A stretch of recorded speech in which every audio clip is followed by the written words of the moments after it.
ఇంకొక అంశం ఏంటంటే తెలంగాణ రాష్ట్ర వ్యాప్తంగా ఒక ప్రధానమైన ఎపిసోడ్ ఏంటంటే మీరు తెలంగాణలో పూర్తి స్థాయిలో కూడా మనందరికీ కూడా చూపించే ప్రయత్నం చేస్తా.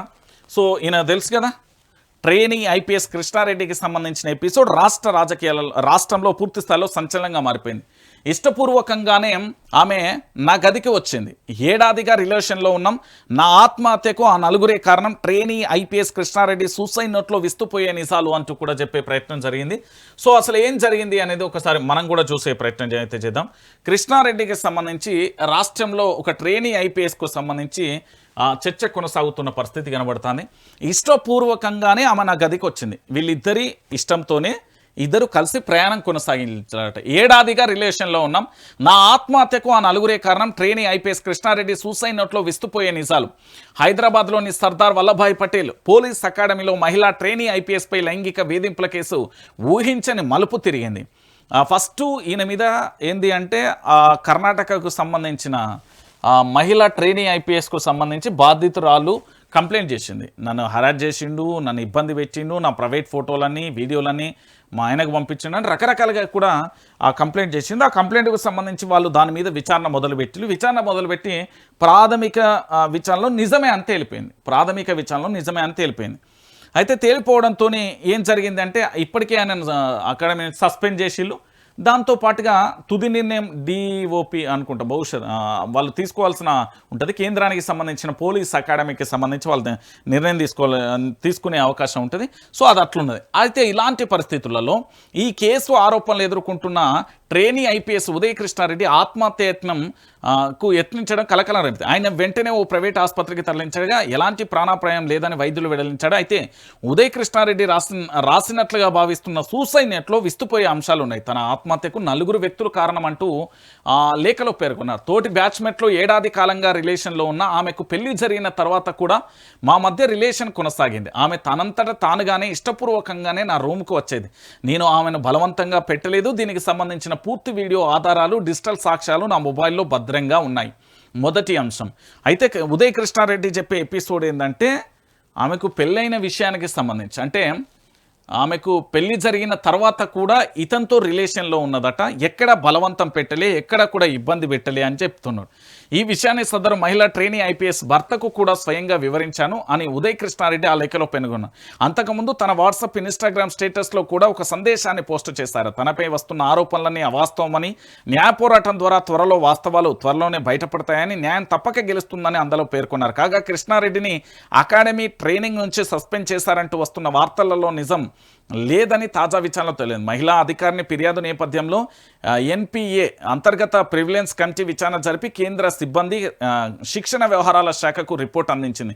దీంతో ఈ నెల 14న కృష్ణారెడ్డిని సెలవుపై వెళ్లాల్సిందిగా ఆదేశించారు. అయితే తన అకాడమీని వీడి వెళ్ళిపోవడంతో వివాదం ముదిరి విషయం అత్తపూర్ పోలీస్ స్టేషన్ వరకు కూడా వెళ్ళింది అంటూ కూడా ప్రధానంగా కూడా కొనసాగింది. సో ఉదయ్ కృష్ణారెడ్డికి సంబంధించి మొదటగా ఇక్కడ ఏంది అంటే వార్తలలో వస్తున్న దాంట్లో చాలా డిఫరెన్స్ ఉంది. అక్కడ ఎవరైతే కంప్లైంట్దారులో కంప్లైంట్కు సంబంధించేమో బలవంతంగా నన్ను తీసుకెళ్లారు, నన్ను బలవంతంగా నా మొబైల్ గుంజుకున్నారు, ఆయన బలవంతంగా కూడా పాస్వర్డ్ తెలుసుకొని ప్రైవేట్ ఫోటోలోను వీడియోలోను మీ భర్తకు పంపిస్తానే బెదిరించి మెడ మీద కత్తి పెట్టి పూర్తి స్థాయిలో కూడా నన్ను బెదిరించి లొంగ తీసుకున్నారు. ఆ తర్వాత మరొకసారి కూడా నాపై ఆ విధంగానే జరిగింది అంటూ మొదటి ఆరోపణ స్టార్టింగ్లో. తర్వాత ఏం జరిగింది అంటే పూర్తి స్థాయిలో కట్ చేస్తే అత్తాపూర్ పోలీస్ స్టేషన్కి పోయింది, ఫిర్యాదు జరిగింది.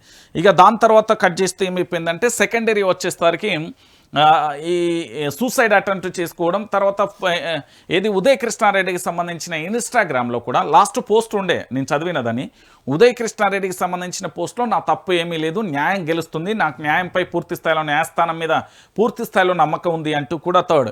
ఇక ఫోర్త్ వచ్చేటాలకు ఇప్పుడు ఏదైతే కృష్ణారెడ్డికి సంబంధించి అకాడమీ నుంచి సస్పెండ్ చేశారంటూ కూడా చెప్పారు కదా, ఆ అకాడమీ నుంచి సస్పెండ్ చేయలేదు అనేది ఒక వార్త బయటకు వచ్చింది.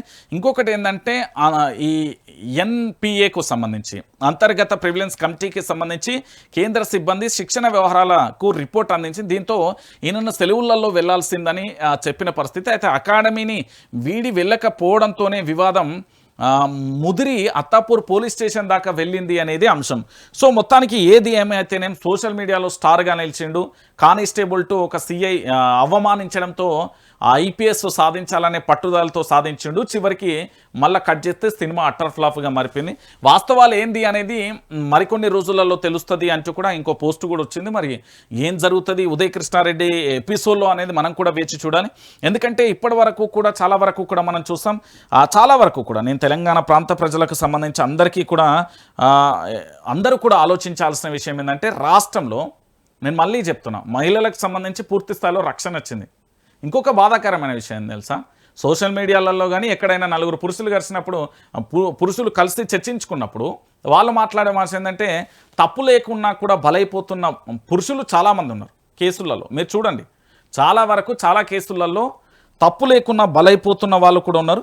మరి ఏం జరుగుతుంది ఈ కేసుతో పాటు అనేది మనం కూడా వేచి చూడాల్సిన పరిస్థితి అయితే కనబడుతుంది.